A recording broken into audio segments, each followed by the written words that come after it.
Good morning, everybody. It's a great pleasure for me, on behalf of Norwegian School of Sport Sciences, to welcome you all to this trial lecture in partial fulfillment of the requirements of the Award of Doctor of Philosophy, PhD, in Sport Science. My name is Lars Tore Rongland. I am rector at this institution, and I will share the two sessions here today. In particular, I would like to welcome the members of the examination committee. Professor Chris Horbel, Norwegian School of Sport Sciences, NIH chairperson. Professor Daniel Blois, University of Chester, first opponent. Professor Hans-Erik Næss, Høgskolen Kristiania, second opponent. Furthermore, I welcome the candidate, Derrick Charway, who will give the following lecture: Sport for Good, Impossible Utopia or Potential Solution to Societal Challenges. Indeed, over to you, Derrick.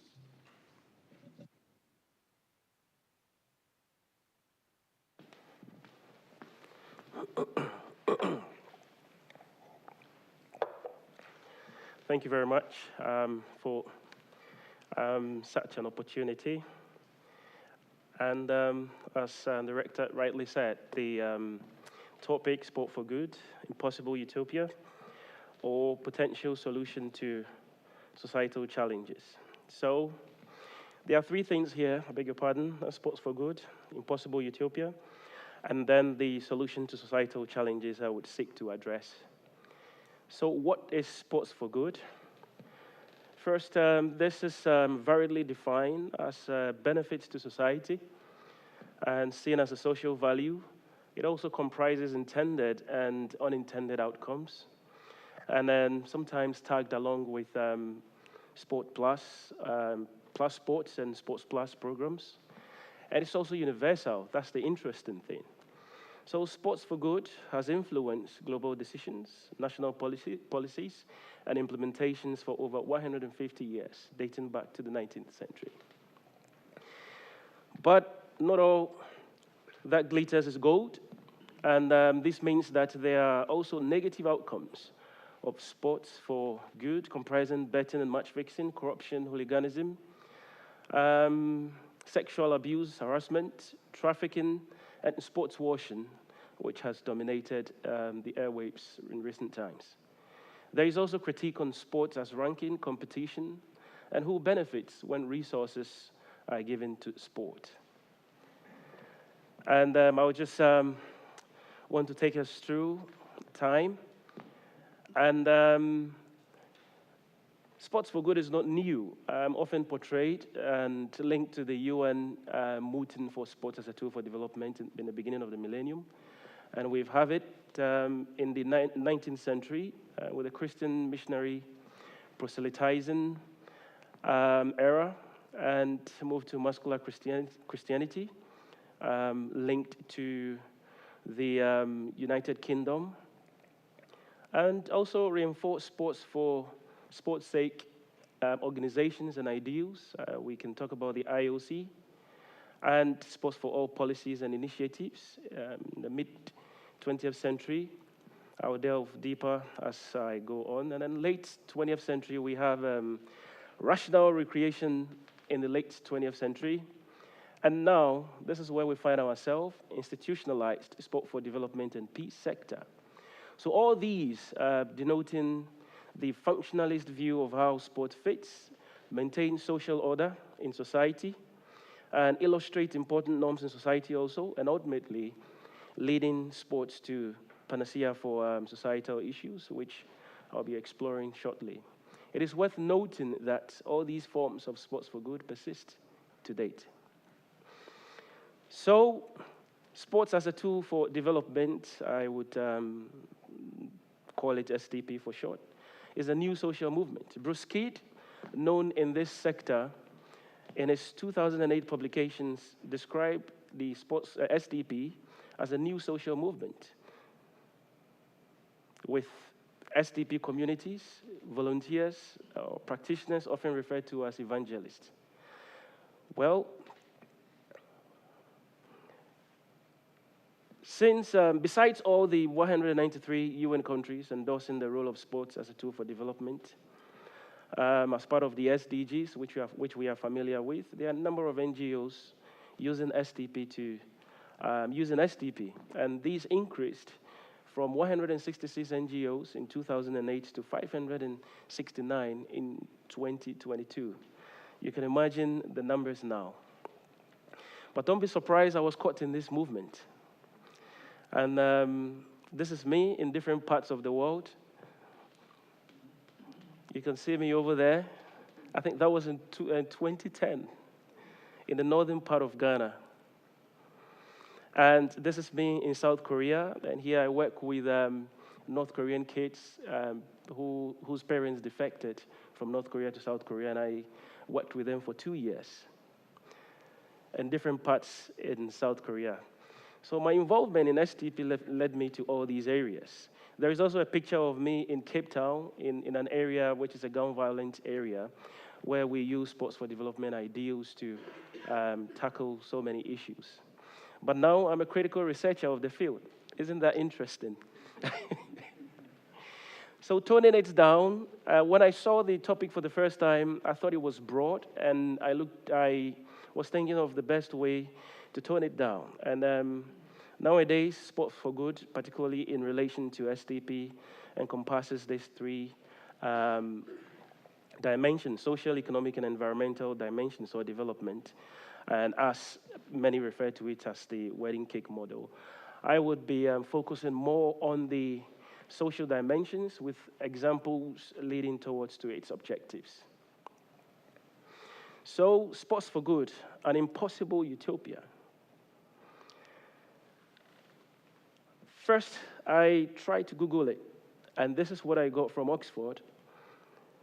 The definition of utopia: an imagined place or a state of things in which everything is perfect. And when I was looking at the earlier emergence of the term Sports for Good. Thomas Hughes, I beg your pardon, widely circulated and loosely fictionalized Tom Brown School Days, published in London, in England, 1857, according to Daniel et al., became the reference for Sports for Good initiatives and policies, including muscular Christianity and making of men, which was perpetrated in Europe and then spread to other parts of the world. And it is therefore not surprising that recent attributions and claims to the social value of sports have been captivating, and thus making sports the diakothelikon or sovereign remedy for all problems. And this is a very famous statement from Mandela, and everybody run with this. There is also peace through sports. And then we have recently the United Nations Sustainable Development Goals that made a very wild claim for sports as an important enabler for development. But as you know, academia and scholars have always been very, very meticulous about these claims, and they've warned about glamorizing the role of sport in development, particularly with limited evidence and less critique. And these are some of the captions that I gleaned from some researchers and from academics in this field. As you can see, just to take you through one, it says unquestioned beliefs grounded in wishful thinking, James Coakley, and then incestuous amplification, Coulter, and others. So, like the critical researchers, J. Coakley described these glamour and claims as the greatest sport myth, encompassing three interrelated sport beliefs. The first belief is that sport is inherently pure and good. The second belief is that these positive qualities are transmitted to those who participate in or consume sport. And the third belief is that sport inevitably leads to individual, community, and development. But why does this utopian myth persist? They persist for a number of reasons. One reason is confirmation bias, which is the tendency to seek out information that confirms our existing beliefs.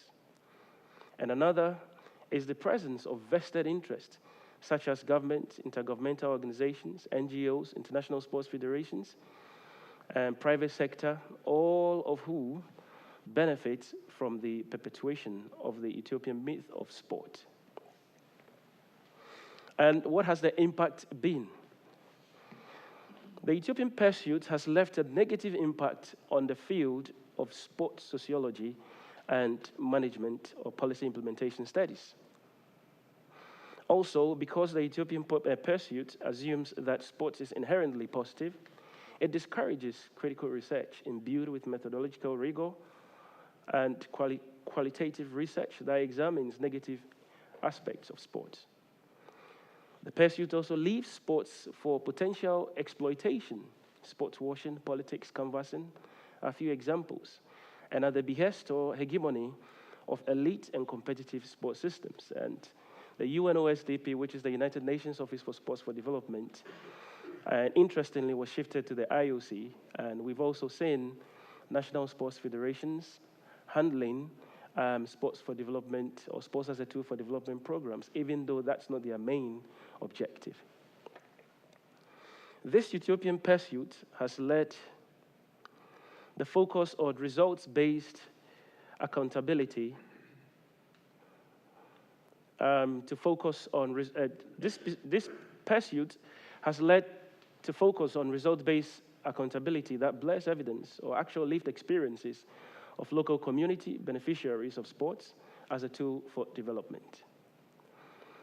This is the case in Ghana and the United Nations Sustainable Development Report, which constantly shows countries are improving without details on what has been improved.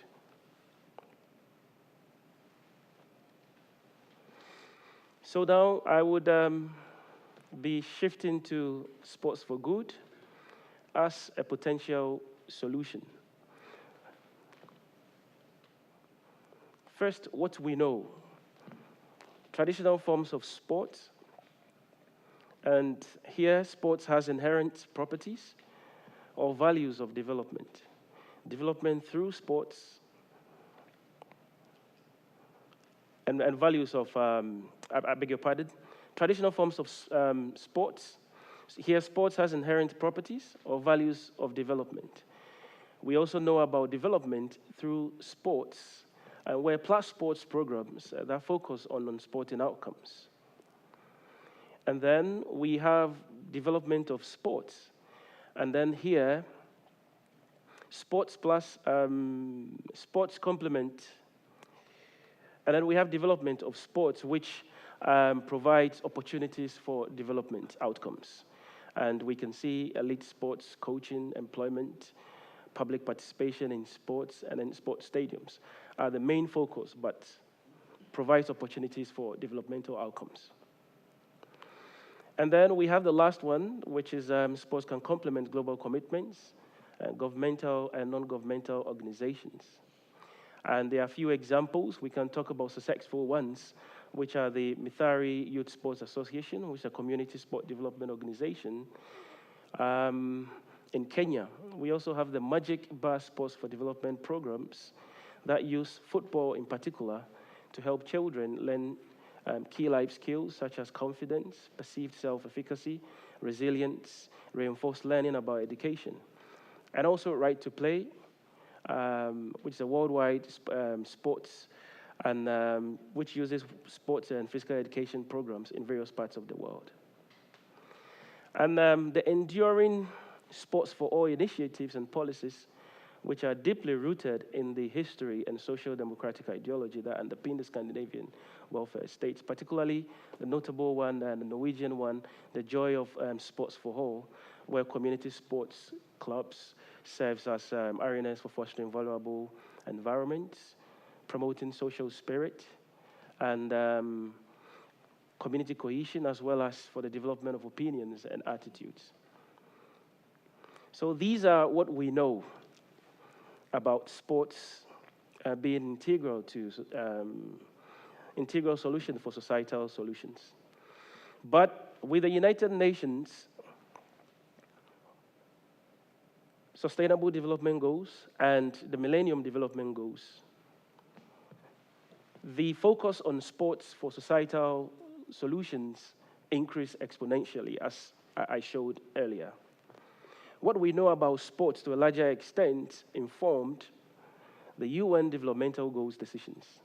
And presently, the UN SDGs underscores the importance of sports as a significant social resource for sustainable development, and often government-led, and social capital vested in neoliberal policies, the IMF and the World Bank, and led to the establishment and use of civil societies like the NGOs. So sports becoming a key enabler of sustainable development linked to the SDGs. And this has been a significant milestone for economic, environmental, and social development. And as I showed earlier, there are 17 goals with a bold claim that sport is a key enabler of sustainable development. But the question I ask myself is, can one-size-fits-all approach work? My answer links to John Secknen's statement in his publication, The Challenges of Using Sports in the Service of Coexistence in Israel. It was intriguing as I read this article. He stated, complex political and social problems are usually unresponsive to simplistic solutions.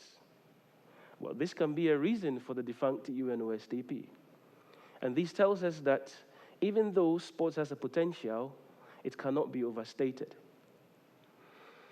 I draw some lessons from my PhD, my doctoral study. And to support Secknen's point, I would like to draw, as I mentioned, some lessons from my PhD study. My current research reveals that sports is central to Ghana's national identity and plays a significant role in its history and nation-building efforts. The study indicates that policy implementation efforts are aimed at promoting healthy living, including girls, women, and persons with disabilities in sports. But, however, these efforts have encountered some challenges, particularly in relation to deeply rooted sociocultural barriers. For instance, as I collect my data, barriers such as child marriages in some parts of Ghana, religion, and then deliberate neglect for persons with disabilities. And then, of course, politics. And particularly in relation to the child marriages, what I asked myself was, government has this plan to include women through sports. And in one of the interviews, I was sitting with the regional sports director, who is a woman in one of the regions. And she told me, looked at me and told me, what can I do? The cultures do not permit me. I wish they can participate in the sports. But here you are, you have cultural norms to battle. So usually I let it slide. And that's exactly what she told me, even though she's very much aware that the government, through the Ministry of Youth and Sports, have this in place.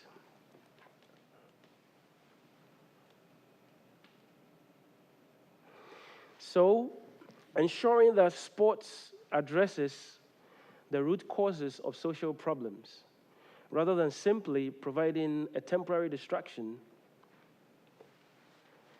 Assumptions that Sports for Good policies, or SDP, from one country or continent are applicable to other parts of the world can lead to flawed conclusions. That's the need for culturally appropriate research, where local voices and local needs are taken into consideration. Also, equitable funding for relevant stakeholders will avoid political implementation and ensure that every relevant stakeholder is involved. There is also the need for critical research. Critical research and evaluation are also crucial to ensure that SDP programs are having a positive impact And by taking note of these potential solutions, we can advocate for increased investment and develop more effective strategies for using sports to address social challenges. And on this note, I would like to thank you for your audience, and thank you.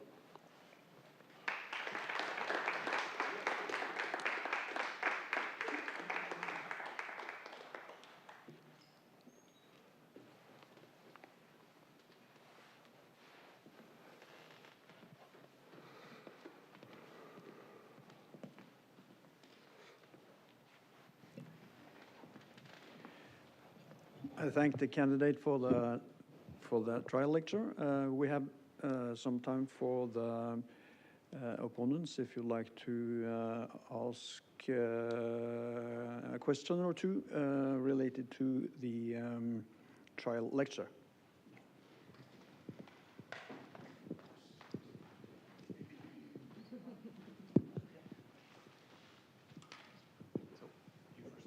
Hello. Thank you, Derrick. I can't remember the date you said the picture of you was when you were in South Korea. It was 2014 or? That was between 2016 and Okay. 2018. Yeah. So I'm just thinking, because now you said your position's changed and you are now a critical analyst of sport for development. So what would you tell your 2016 self in South Africa that you know differently about sport for development and peace now than what you were thinking then as maybe a bit more bright-eyed believer in sport? Yeah. I think now I'm part of the audience looking at myself in 2016 in South Africa. I was a footballer before, so I was very passionate about sport, and I look at my personal development, where I come from, and how that has helped me. And I think those ideals were kind of pushing me to believe in that power of sports without being critical. So to answer your question, I would say that I would be a little bit critical. And don't get me wrong, I've worked for projects for UK sports, and I've asked myself those questions countless times, especially when we are done and then we leave the place. I always ask myself, that's where it started dawning on me and asking questions. Did it work? Because we are constantly sending numbers. And if you've been in development work, numbers are very important. You know, so that's where it just dawned on me. And I was one of the few selected for the London 2012 Olympics, 12 million children in 20 countries. I was one of the managers for the 20 countries. So 12 million, we have to meet it.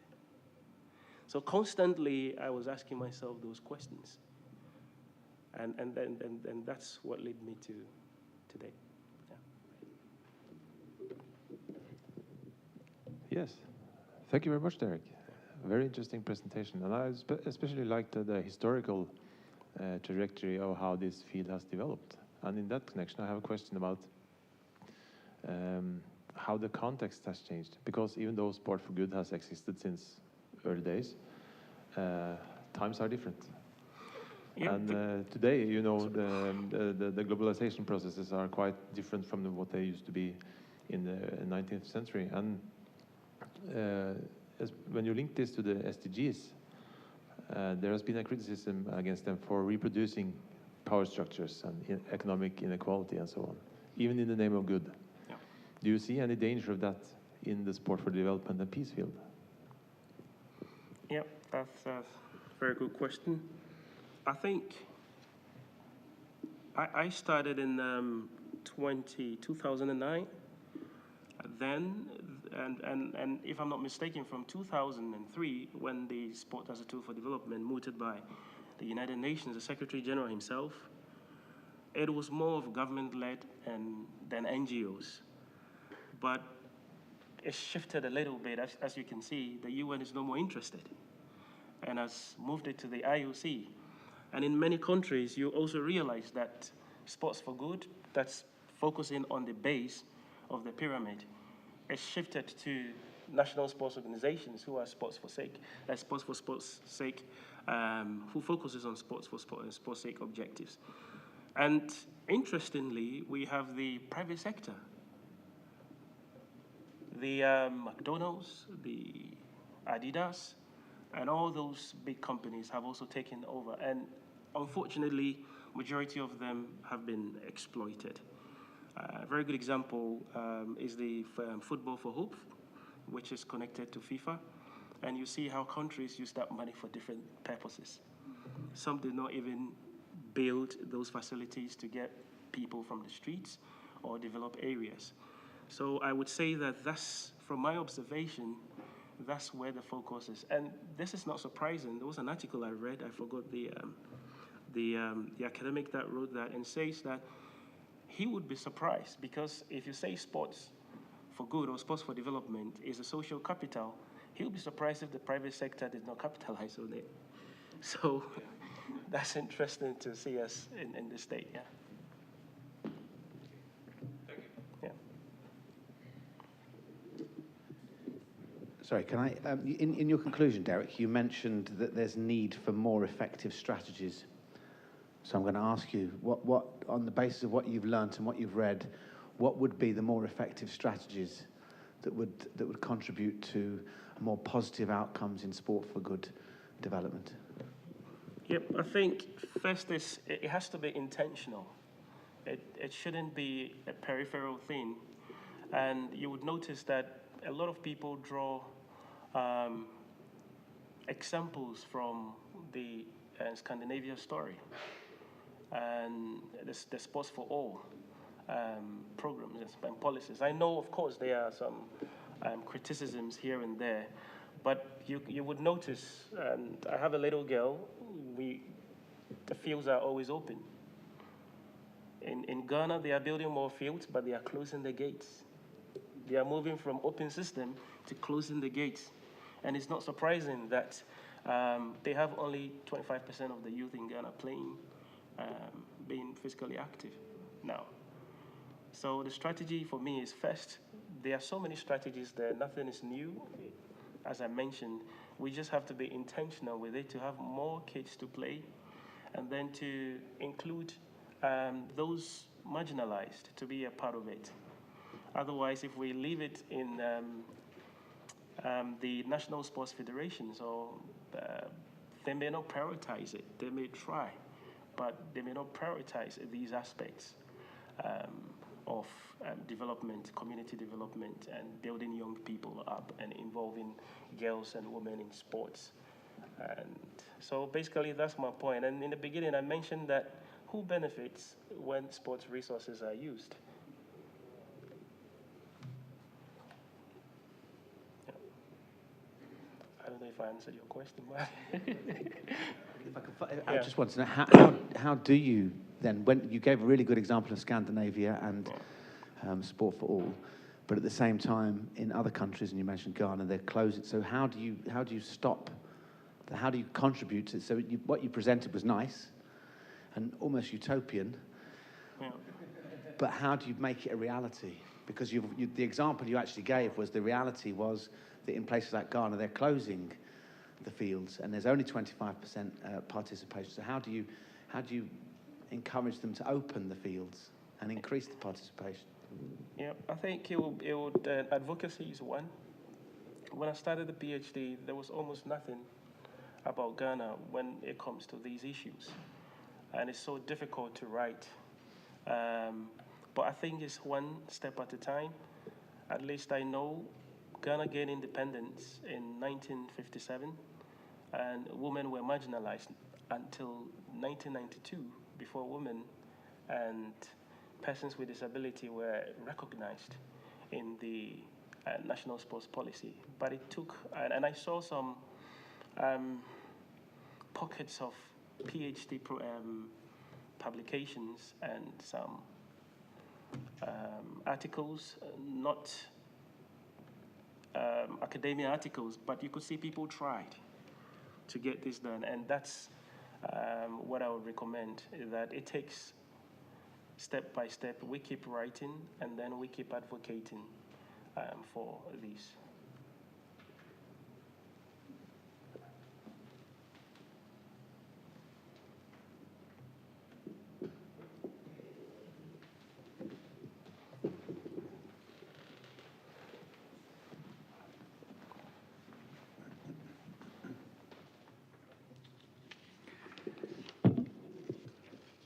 Thanks again to the candidate for the lecture. I invite everybody to return to the auditorium at 1 p.m. Provided that the examination committee finds the trial lecture acceptable, the candidate will then defend his thesis, Sustainable Development Goals through Sport, and Analysis of Policy Implementation in Ghana. Thank you all.